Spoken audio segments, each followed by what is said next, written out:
Hi, everybody! Happy Friday! Welcome to the land of Pola, where we keep things light and funny.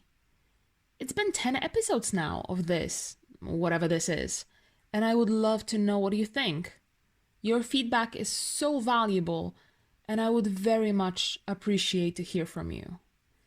And if you're at least mildly entertained, subscribe to this channel and let's make Land of Pola better together.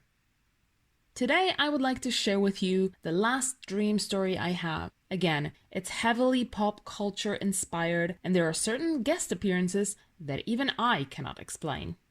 I really do hope you enjoy it. Here we go.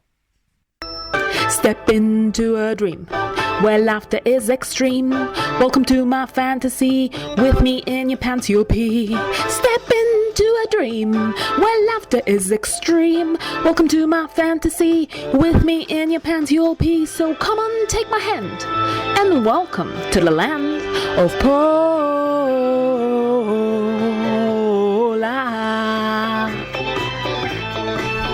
Say my name.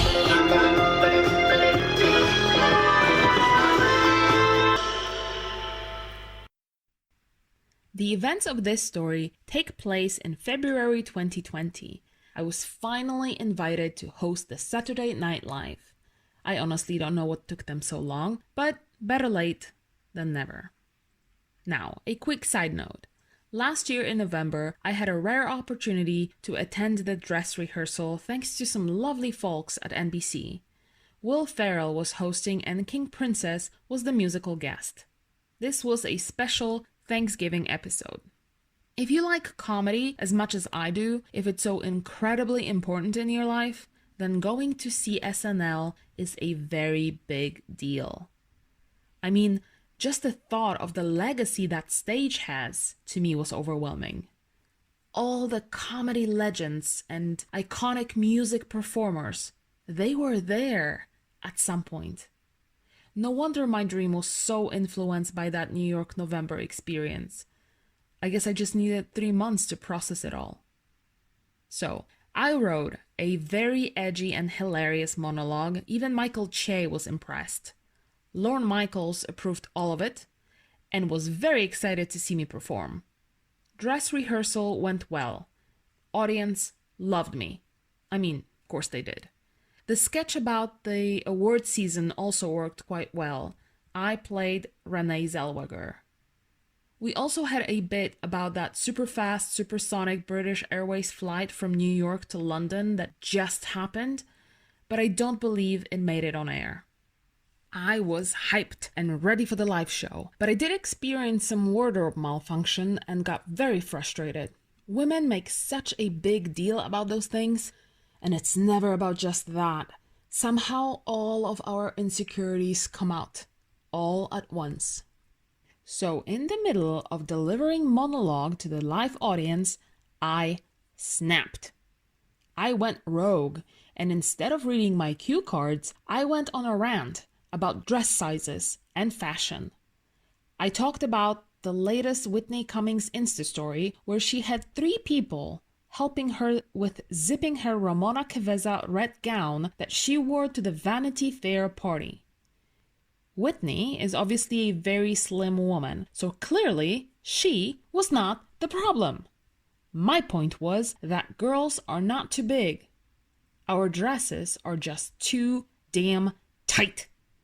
When I realized that I wasn't saying my monologue-y things, I quickly mentioned the musical guest and sent the confused audience and producers to an early commercial break. Not my greatest moment. I was, however, ranting about things that I felt were worth ranting about. The good thing is, Lorne did not yell at me. He simply said, "It could have been worse." During the after party, I met with my boyfriend who unfortunately was married to Melora Hardin. By the way, isn't she great?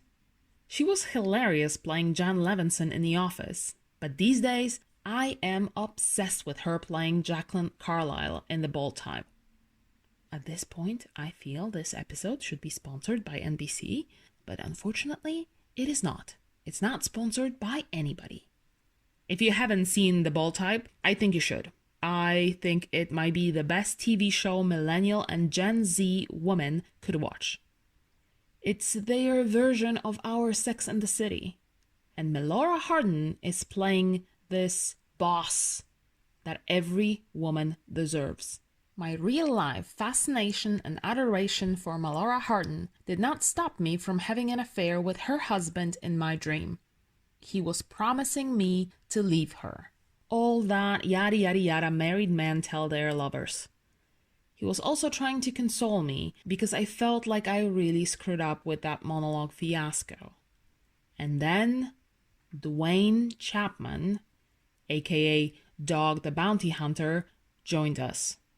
He was Melora Hardin's husband's father. Yeah, don't ask me. I'm as confused as you are.